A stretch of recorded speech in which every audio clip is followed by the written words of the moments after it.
Salut à toutes, salut à tous, bienvenue sur ma chaîne sur laquelle on parle de podcasts mais pas que. Il y a plein de choses qui s'adressent à tous les freelances, que vous soyez graphiste, rédacteur web, etc. Alors c'est la deuxième vidéo de ma playlist Podcast DIY dans laquelle je parle de mon projet sur un refuge créé par un enfant dans une école à Paris. Et donc ce refuge, il a été créé pour calmer ses émotions, calmer ses colères, etc. Et aujourd'hui, pas mal d'autres enfants l'utilisent dans l'école, notamment quand ils sont énervés, etc. Ça me paraissait être une très belle histoire parce que ça me permettait de parler de la gestion des émotions, non seulement à l'école, mais aussi à l'âge adulte. Bref, si vous voulez en savoir plus sur ce projet, n'hésitez pas à aller regarder la première vidéo de cette playlist. Je vous mets le lien juste au-dessus et dans la description. Donc j'ai commencé ce projet à la rentrée, mais j'ai loupé toute la semaine dernière parce que j'avais le Covid, mais ça va, rien de grave, tout va bien pour moi. Donc je voulais faire un point sur ce que j'ai fait jusque-là, les questions que je continue à me poser sur le projet. Voilà, j'espère que ça va vous intéresser. Alors déjà un premier point sur les autorisations, parce que c'est quand même super important quand on enregistre dans une école. Il y a pas mal d'autorisations à obtenir, notamment les autorisations de l'éducation nationale et celles des parents ou représentants légaux de l'enfant. Pour l'éducation nationale, c'est un processus que j'avais lancé déjà l'année dernière, mais avec le confinement, ça a été un petit peu interrompu. Ça avait repris vaguement en juin, fin juin, début juillet, mais au final, ça n'avait pas avancé plus que ça, donc il me manquait encore quelques autorisations. Là en septembre, la directrice m'a dit que le rectorat me demandait de faire une page récapitulative de mon projet avec des infos comme où est-ce que ce sera diffusé, combien de temps j'allais passer à l'école, etc. Donc j'ai fait ça, j'ai eu un coup de fil d'une personne du rectorat, donc pour dire qu'ils prennent les choses quand même très au sérieux, et j'ai eu enfin l'autorisation, donc ça c'est bon. Côté éducation nationale, c'est fait. Côté parents, représentants légaux, etc. Là c'est quelque chose qui prend un peu plus de temps. Donc j'ai préparé un document, pareil d'une page, expliquant en quelques lignes le projet. Et je demande dans ce papier à la fois l'autorisation des parents / représentants légaux, mais aussi des enfants, parce que ça me paraît quand même important qu'ils donnent formellement leur avis. C'est pas parce que c'est des enfants qu'ils sont censés dire oui à tout. Donc là, en fait, j'ai préparé le document, je l'ai validé avec la directrice, et puis maintenant c'est les enseignantes qui doivent le distribuer aux parents, donc voilà, ça je vous tiendrai au courant. J'espère que j'aurai plutôt des oui, évidemment. En tout cas, j'ai déjà le oui à l'oral de la mère de Damien, qui a dit à la maîtresse qu'elle acceptait que Damien soit enregistré. En tout cas, j'ai l'autorisation orale pour l'instant de la mère de Damien, le créateur du refuge. Et donc c'est tant mieux parce que, effectivement, sans ça, ça aurait été hyper compliqué parce que Damien, c'est quasiment le personnage principal de cette série. Non seulement il a créé le refuge, mais en plus il y va encore beaucoup. Et donc il a plein de choses à dire. Je l'interviewe aussi personnellement. Donc voilà, ça au moins c'est chouette. Alors si vous vous souvenez, dans la première vidéo, je vous disais que j'avais acheté un enregistreur, un petit zoom H1 que je mettais à disposition des enfants qu'utilisaient le refuge. L'idée c'était qu'ils utilisent eux-mêmes l'enregistreur parce que je voulais pas forcément être hyper intrusive et venir avec eux dans le refuge, tout simplement parce que souvent c'est un moment où ils veulent être tout seuls. L'idée de l'enregistreur, ça les a hyper enthousiasmés. J'ai pas fait d'annonce dans les classes comme j'avais prévu de le faire parce que certaines enseignantes se disaient ça va perturber beaucoup l'organisation de la classe, c'est-à-dire que les enfants voudront aller au refuge pour un oui ou pour un non juste pour utiliser l'enregistreur, enfin en tout cas certains, elles s'inquiètent un petit peu de ça.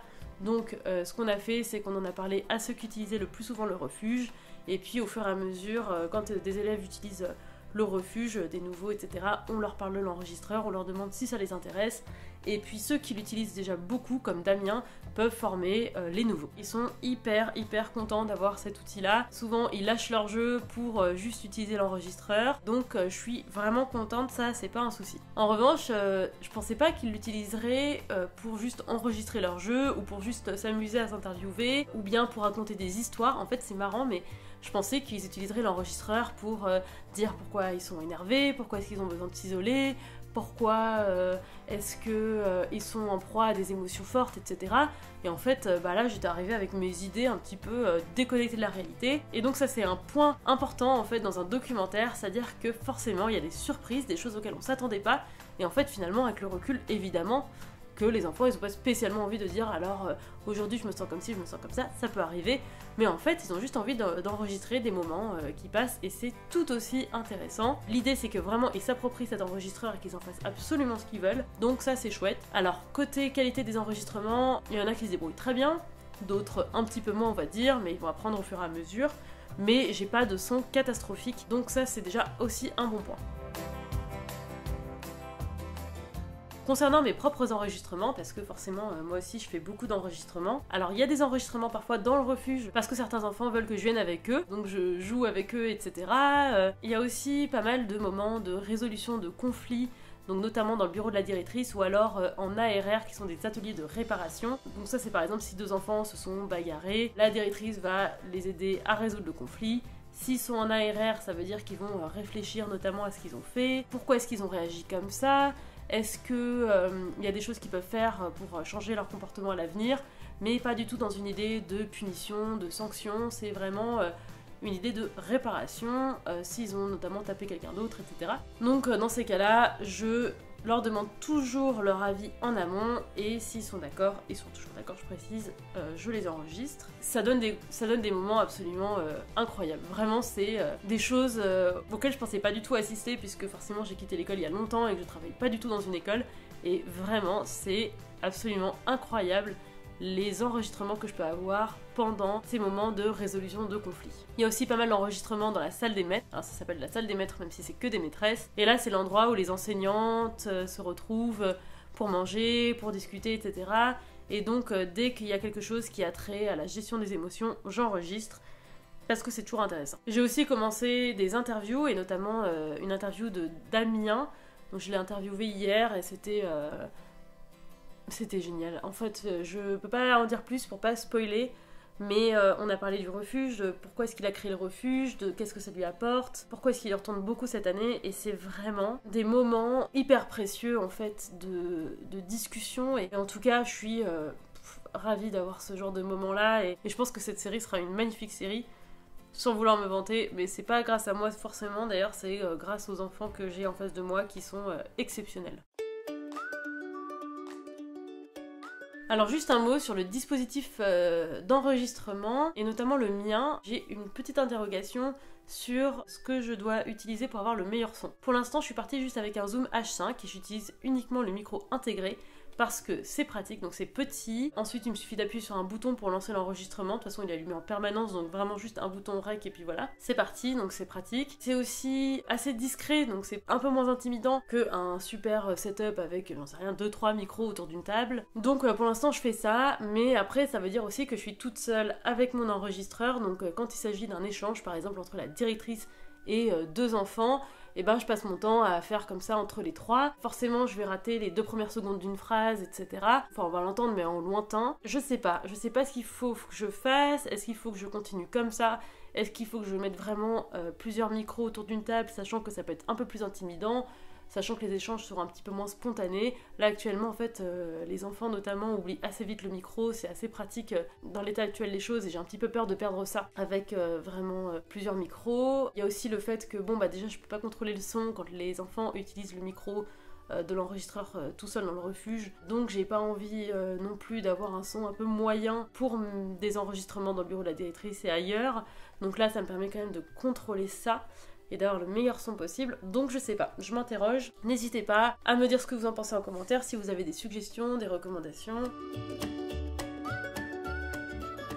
La semaine dernière, j'ai discuté avec une personne qui fait pas mal de documentaires audio, qui m'a conseillé quelque chose auquel j'avais jamais pensé. C'était de retranscrire mes rushs, en fait, notamment mes rushs les plus importants. Et en fait, c'est un truc qui peut prendre un temps fou. Alors ça va un peu plus vite si on utilise un outil qui s'appelle Happy Scribe, qui est pas donné non plus, mais si vous travaillez avec un producteur, vous pouvez toujours leur demander de financer ce genre de dépenses. Pour l'instant, forcément, j'ai pas encore de producteur, c'est un point d'interrogation, donc c'est moi qui le paye de ma poche. Mais le but, c'est que ça me fasse gagner un temps fou, en fait, au moment du dérochage, au moment du montage, parce que j'aurai exactement le contenu, mais vraiment mot pour mot, de ce que j'ai dans le rush. Alors forcément, en français, j'ai l'impression que c'est un peu en version bêta, c'est-à-dire que je pense qu'en anglais, c'est un logiciel qui est assez avancé, mais en français, on va dire qu'il capte pas tous les mots loin de là, donc je me retrouve à corriger un mot sur 2 ou un mot sur 3. Donc ça prend beaucoup de temps, mais déjà ça me donne une structure, ça me donne un truc de base. Ensuite, quand on exporte, on peut choisir si on veut le nom des personnes qui parlent, on peut choisir aussi de mettre en avant les timecodes, etc. Donc c'est hyper facile ensuite pour retrouver quelque chose, et notamment avec des mots-clés, etc. on pourra retrouver au final tout ce qu'on veut, donc c'est vraiment génial. Je vous le conseille si vous avez des grosses séries, des gros projets sur lesquels vous travaillez. Vraiment, allez-y les yeux fermés. Voilà, j'espère que ça vous a intéressé. N'hésitez pas à réagir s'il y a des choses qui vous font réagir en commentaire. N'hésitez pas aussi à me poser toutes vos questions. Là, ce que je vais faire, c'est que je vais préparer un dossier pour le studio de production qui était intéressé, avec un petit peu les grandes parties de mon projet et avec à chaque fois des extraits de rush pertinents, parce que l'idée c'est pas de leur envoyer 4 heures de rush du tout. Voilà, en tout cas j'espère que le projet vous intéresse autant que moi, parce que moi il me passionne. Et moi je vous dis à la semaine prochaine.